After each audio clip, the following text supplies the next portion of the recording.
अस्सलाम वालेकुम वरहमतुल्लाहि वबरकातुहू। जनाब आज दोस्तों की फरमाइश तो माशाल्लाह शेरा पठोरा लिया बहुत ही जबरदस्त और खूबसूरत चीज़ है। लो भी माशाल्लाह जालर भी चेक करो और खूबसूरती माशाल्लाह वाइट अख तो जालर वेखो माशाल्लाह थले तक माशाल्लाह जालर जा रही है और बिल्कुल ढिली चमड़ी दे और कन्ना दे लापर भी चेक कर सकते हैं। चंगे लंबे कन और बिल्कुल बरीक पशम ते खूबसूरती फिर यह चीज़ होती है। अक्सर दोस्तों ने फौजी सूरत और माशाल्लाह नायाब तोहफे लिया और ब्रीडिंग क्वालिटी वाला लिया। जनाब आज दोस्तों की फरमाइश माशाल्लाह शेरा नस्ल का पठोरा लिया ने बिल्कुल बरीक पशम मोटे पौड़ों के और माशाल्लाह ए प्लस क्वालिटी का तो जालर वेखो माशाल्लाह थले तक माशाल्लाह जालर है और डबल हड्डी के खूबसूरत माशाल्लाह चीज़ ने उम्र की सिर्फ माशाल्लाह 6 महीने तो पशम ही वेखो बिल्कुल बरीक पशम तो फोटवे नलों के फिर चेक कर सकते हैं।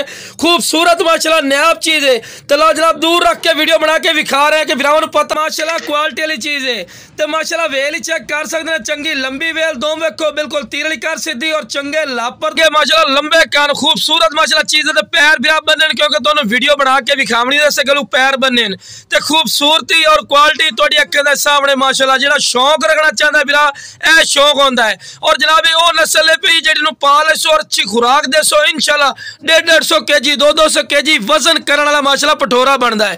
तो रैड की गल की जाए जनाब ये मंडी पता कर लो या अयालिया को पूछ लो सुथासन जी ये जनाब जो 6 तो 7 महीने का पठोरा है जो तुम दिखा रहे हैं अक्सर जी ये जनाब इतना महंगा है पिया जनाब जिंदी सोच नहीं। लेकिन साडा की रेट होना है बिल्कुल मकूल और जैद मुनासिब उसी जो बिरा काल कर सी। तो लो जनाब दूसरे नंबर पर पठोरा आ गए सके भाई है माशाल्लाह और खूबसूरती और हुसन माशाल्लाह चेक करो माशाल्लाह खूबसूरत माशाल्लाह चीज़ ने और कन्ना दे लापर चेक करो बिरा चंगे लंबे कान और माशाल्लाह वाइट अख दे जालर भी चेक कर सकते चंगी जालर दे और बिल्कुल ढिली चमड़ी जनाब थले तक माशाल्लाह जालर आ रही है। और जनाब वो नस्ल है जी बकरी ने क्रॉस कर सी और चंगे दुध वाली बकरी बन सी और वह भी तुहानू खसीयत दस रहे लो जनाब माशाल्लाह चेक कर सकते हैं बिरा फोटवे नलों के फोटवे नलों का फायदा होता बिरा कि जी बकरी क्रॉस कर सी और चंगे दुध वाली बकरी बन सी। तो जालर वेखो माशाल्लाह जिवें वच्छा की माशाल्लाह जालर होंदी है तो पैर बनने क्योंकि बिरा तुहानू वीडियो बना के विखावनी है सकलू बार बार तुहानू ये गल कर रही हाँ।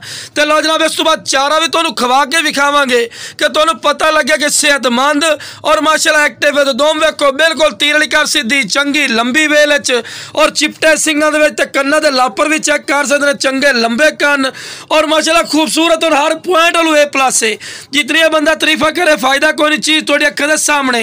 तो रेट की गल की जाए रेट कलू बंदा यदा 50-55 हज़ार रुपये रेट कर रहे लेकिन कितना रेट हो सी बिल्कुल मकूल हो सी जेड़ा बिरा काल कर सी। तो जिस बिरा नूं चाहिए जनाब स्क्रीन